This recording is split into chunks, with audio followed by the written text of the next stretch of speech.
there you go. That was the trailer for Transformers Worst Bot Ever, coming at you from Skybound, arriving in comic shops, your LCS, your local comic shop, on Wednesday, June 17th, and arriving at booksellers and digital platforms on Tuesday, July 14th. Go check it out. It's a great little fun middle school original graphic novel for those Transformers fans that are now raising young Transformer fans up. Shout out to my guests to talk all about it, the creators behind this. I got Brian Smitty Smith and Marz Jr. How are you, gentlemen? Thank you so much for your time today. How are you guys?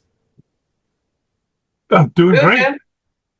Awesome. I know you guys have probably been working all day, so my apologies. I'm high energy because as creatives, we know we're putting in that work. We're putting in the work. So like when we get to talk about a project that's now available, I love to give you your praises, your flowers, because it's you put a lot of work into that, man. You know? Yeah, dude. Thank you. Definitely. All right. Yeah, appreciate it. We're older gentlemen. You know, we grew up with Transformers, and this book is, targeted for that younger audience, which I love, but also has that tidbits, those little throwaways for us older fans that can appreciate. I know I dug them. When this came your way, what were your thoughts? Like, I'm in because it's Transformers. How do we start? Who got the call first? And let's talk about it. I was approached by Skybound to pitch them an Optimus Prime story, where Optimus would like be transformer on Earth. He's trying to learn about Earth and Earth culture. So I wrote this whole thing about he's part of a moving company, and he goes out on the road with this family, and they discover what people are like, and he learns about humanity that way. And yeah, it was all right, but then I piggybacked that with, okay, I have this idea for a ballpoint pen transformer, and he's horrible, but he thinks he's awesome, and he's just massive ego, complete delusional about his value and his worth, even though he is, he ends up turning that into something positive. At first, he's fairly delusional about everything, and they went for that one instead. So, and then they gave Marz a call, and Marz jumped on the art, and yeah. It was a kind of came together pretty organically out of nowhere. Awesome. So were you already a big Transformers fan, Smitty? If I had to choose, and when I was a kid, I believed you had to make a choice between G.I. Joe and Transformers. I was definitely team G.I. Joe. Okay. And still am.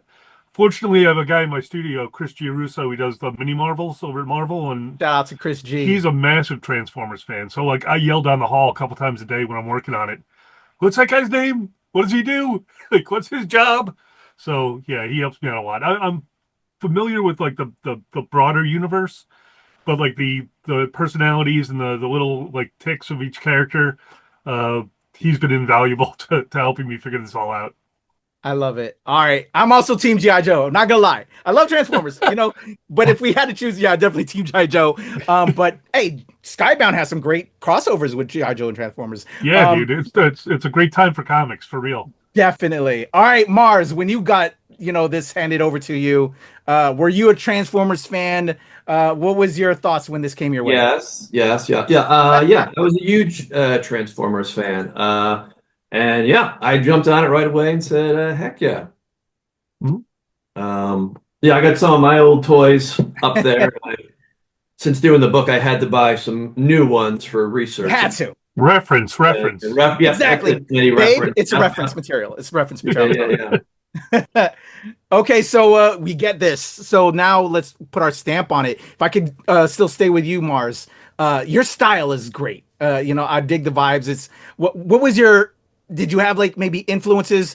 What was your take on it? And maybe going back and forth with Smitty, did Skybound kind of already had an idea? What was your approach to, okay, you got the script and then before we got going on the sequentials, kind of designing out, which we see in the back of the book? Yes. First I jumped on Ballpoint and did some designs for that. Influenced the cartoon, the 86 cartoon. I love that animation style and that just time. And then, I guess generally I tend to make characters kind of have a little bit smaller heads, and that kind of looked kind of fun and cool and goofy for Transformers to have a smaller head. and big broad shoulders. Try to make it fun, Yeah. but also Def- kind of pay nostalgic and respect to like that original cartoon and design. yeah, I think the style definitely works, and especially for this targeted audience of middle school age readers, that it works perfectly. Enough for us older fans to delight with the classic nature that you're going for, but also kind of newish enough and kid friendly in a way as well, that Yeah. works. Thanks. Um, Yeah, I mean, I come straight out of love of Transformers, doing all the designs and the storytelling and everything.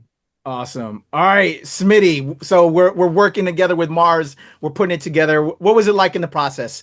Uh, and I don't know if you finished the script or there may be some changes up. So once you see the beauty of Marz's pencils, like okay, maybe we can extend out some of this dialogue. Let's have some full splashes. Let's play with it. Can we talk about the experience working back and forth, and also just some cool sequences that, as a Transformers fan, that I picked up on. I'm sure people are going to see like the Rumble Frenzy thing, just some of these cool Right. like little anecdotes as Transformers fans. No, the best part about working in comics is that you get to collaborate with other people. We have an editorial team that's already involved. Hasbro is already involved. So it's kind of like you turn in the work, and then it only becomes stronger as everybody else puts like their input into it. So yeah, and that like I love collaborating in comics. I do a lot of stuff on my own, writing and drawing. I used to be an editor, so I think I have a full rounded experience, like as far as the process itself goes. But yeah, the worst part ever has been incredibly rewarding. Is just seeing the final product after everybody does their thing. Was there any highlights like where did that Rumble So Frenzy idea always was in your head, or was that kind of like it's always confused me because it's one of those things where some people say it's one way and then some people say it's another way. So I figured why not just play with it and give everybody who's in on that joke, even if you don't know the history of that, it's still funny that he can't keep track. Soundwave can't keep track of these two little robots that live inside him.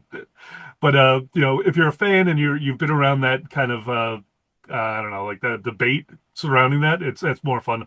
Also, I really love to let me put in the Lambros bit for a Sunstreaker. Yeah, that's just it's cool stuff. Like you said, it's nods. If you're a parent and you want your kid to enjoy the hobby that you enjoy, this is the perfect entry point for them. And I think that's what Skybound really wanted to do. They wanted to, make sure there was like an on ramp for younger fans definitely? to kind of immerse themselves in this larger universe. But at the same time, you're viewing it through the eyes of like this ballpoint pen. So it's like he's kind of new to Transformers. You might be new to Transformers. He guides you on the ride, and yeah, it's been a lot of fun. I love it. How about for you, Marz? Once you got going on the sequentials, were there any cool sequences that you were excited and after like, man, that was so fun, and again, designing out these characters and ballpoint and just the hilarity and the differences and all that. Yeah, I mean, anytime there's a big splash page with some action, it's always fun to kind of draw the characters big and shooting their guns and Mhm. debris flying everywhere. That's always fun to do. Yeah, and it's fun to do kind of little small moments too, with Ballpoint being sad or Ballpoint trying to talk and no one paying attention to him. Yeah, but also, dude, you're like a magician because Ballpoint's the size of a ballpoint pen, and he's Yeah. interacting with like cars and trucks. So it's like there's a lot of skill going on as far as like navigating like Ballpoint interacting with these much bigger robots. I No, love it. yeah, I cheat the hell out of that when I do that. Awesome. So creating this, that back and forth conversations. I love creating. As a fellow creator, hitting each other up, and then also kind of doing the homework. Oh, I saw this in this piece, and kind of want to insert that here. Can we talk about the collaborative effort? Because I know a lot of fans that are going to be like, "Can we get a worst spot ever too?" From this, continuing on. What was that dynamic like working together and then kind of building? And are there some ideas on the table still, maybe? Ideas on the table. I mean, I think we both would love to see ultimately a toy, an action figure. Heck Oh, yes. wow. Yeah. Yeah, like that would be absolutely amazing. I don't know, that process is alien to me. I don't know how they decide like what things get made. But I think me and Mars would agree that both of us would love to see a toy. Yeah, that You would know, be that works. yeah. Do you Although, get you know, ownership because you guys kind of introduced the character in this? Is no, this like an we'll be official? no. I mean, like everything we do is Hasbro when you know they own everything. True. Oh yeah, Yeah, but like unofficially though, like I will your, gladly your sign stamp with in the Japan. universe now, right? Yeah. I mean, Ballpoint is an actual transformer, and that still blows my mind. That like Amazing. they actually let us get away with this. What do you think, Uh, Mars? yeah, I mean, we got to create a transformer, and it's part of that universe or that lexicon is yeah, it's amazing and super fun. Have you seen the Optimus Prime pens? Like people, whenever I see like on message boards, people talking about Ballpoint, they actually made a blocky Optimus Prime pen that worked and transforms an Optimus Prime. So we're halfway there. Fingers crossed for you guys. Putting that energy into the Thanks. air. You know, we're creators, we're empaths, so I love Yeah. that. There's a great message going on in this too that I think people can pick. Not only is it a great introduction for Transformers fans, and they're raising up like myself. I'm raising a new Transformers fan. What do you hope people take away from this, and then how have you been kind of selling it to friends and family to pick up, and what I want people to hear, for checking this out. If I could go back to you, Smitty. I think that like I said before, it's an entry point for fans who might be like adults or kids who are curious about this universe, and this is like a real solid way to start to understand what the Transformers is about. The Decepticons, the Autobots, the fight for Energon, like, and how that like how their choices separate them, and it's very clearly good versus bad. And I think that teaches an important lesson, like as far as the priorities you have in your life, whether or not you want to be an Autobot or a Decepticon. So yeah, hopefully, like parents pick up on that. And the cool thing is, in this book, Skybound actually put a reader's guide in the back Yeah, I love that. with like important questions and like things and themes to go over with. Like if your kid is reading it, it's kind of like like a book club. In the last couple of pages. So I thought that was really neat that that's what they did. Amazing. How about you, Mars? Working on this project, what did you take away? And then people get to see your designs, at the tail end. I love that kind of behind the scenes type of stuff. Oh, thanks. Yeah, me too. I always love seeing like little pencil sketches or like layouts that artists had done. I mean, yeah, like especially the first book, he's trying to find his way and where he fits in, which I'm sure a lot of people and I can relate to. Mm-hmm.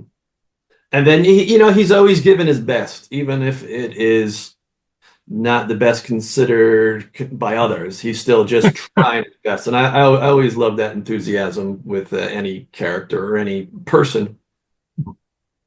Awesome. Well, this was a lot of fun. I really appreciate you guys just giving me a little bit of your time to talk and promote the book for my audience. Nerds rule the world. We're Transformers fans over here. Y'all got to check out Transformers Worst Spot Ever from Skybound and the amazing Smitty and Mars. Before I let you guys go, I know we're still working. We got a lot of projects going. If I could just, maybe give you guys a little bit of moment to, shine some light on some other projects you have going on as well that we want people to check out. Let me throw it back to you, Smitty. Let's see. The last book in my Bandcamp series just came out, book 4. That was a lot of fun. There's 4 books in that series, and I'm currently working on a new book that I'm writing and drawing called Mighty Realm that comes out in 2028. Awesome. Looking forward to that. Please come back when that gets closer so we can, Anytime. tell the audience. How about you, Mars? I'm currently working on a comicsology book with my buddy Lee Lowridge. It's called The Adequates. The first issue comes out the end of April. And it's about a bunch of high school students that sort of get superpowers. Like one kid has a 15-second stutter, but can see 16. Can see. Yeah, he has a 15-second stutter, but can see 16 seconds into the future, so he can't really get it out. Wow, that is wild. What one girl can like run really fast, but only for like 60 feet because she has asthma.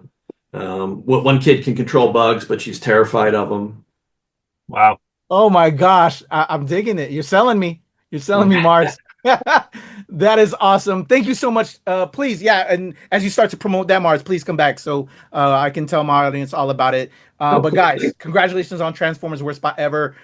Introducing a new Transformer into the universe. Shout out to Ballpoint. Shout out to Smitty. Shout out to Marz. Shout out to Skybound and their whole Comet line.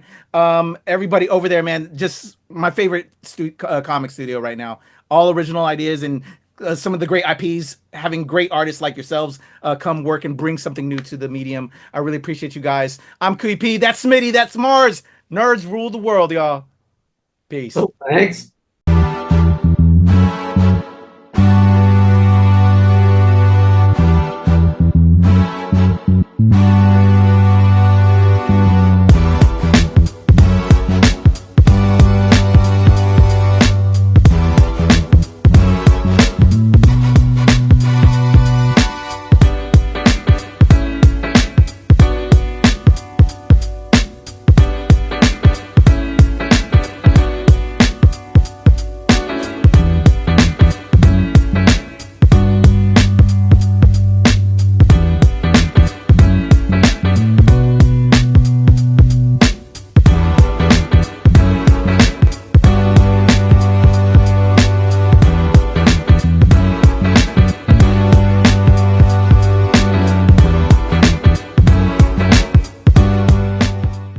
Oh, thanks. I've heard about you too, but I didn't know that nerds rule the world. But that's kind of cool. Nerds rule the world. Pleasure chatting with you. Love to all my nerds who rule the world. Yeah. Nerds rule the world. Yes, we do. Thanks. Nerds rule the world. Thank you. I love the nerds ruling the world, so more power to you. Patrick, what up, man? And yes, they do. Nerds rule the world, kid. Yes, what sir. I'm one of Thank them. you. Awesome. KUYA P, nerds rule the world. Hello. Yes, they do. Yes. Oh, Nerds rule the world. I got. It's in the title of your show, like Nerds Rule the World. Like, I want more black weirdos on screen, and I don't feel like we ever get to see that very much. Thank you Thank so you. much. Nerds Appreciate do it. rule the world. Yes. Thank you. And I love what you do, and I love nerds, and you know, I think we're all nerds at heart. But anyway, Thank you, nerds rule. Love it. Hello, Sarah. Hello, Julie. Nerds rule. Yes. Rock on. I love it. Thank you so much. It's good to see you. I love Nerds Rule the World. But yeah, there's a heavy nerd component, man. Yeah. And at the end of the day, if you ask me, nerds rule the world. So Absolutely. And you're right, nerds do rule the world. We're just the best. Yes. Nerds do rule the world. I agree. We do. I agree. We're awesome, aren't we? Thank you, ladies. Nerds so much. Thank you. Yes. Thank you, guys. Bye. And nerds really do rule the world. Thank you, sir. It's your boy KUYA P, nerds rule the world. Thank you so much, guys. I appreciate you. do. They rule the world, all right. Yes. Take care, Tony. Thank you, guys. Thank you. Love you, nerds, dude. Get it. Well, I was good until I saw that this is Nerds Rule the World. So are we talking about like everybody you interview is a nerd, right? Oh, it's a legal requirement. It It's is. a legal requirement. Yeah. Or are you, or the second you popped on screen, I was like, wait, are you supposed to be the queen nerd then? I hope so. My handle is Heather is a nerd, so I am a professional at least. Okay. But then you enter that whole question of like, well, if you're calling yourself a nerd, are you really a nerd? True nerd, would they call them? I don't know. I'm going to start going cross-eyed. Going to psychoanalyze this a little bit. Yeah. Nerds do be ruling the world. Hey, let's go. Swang Hu in the building. All right, there's a cut. You're recording. Let's have some fun, guys. Here we go. In a 1, 2, 3.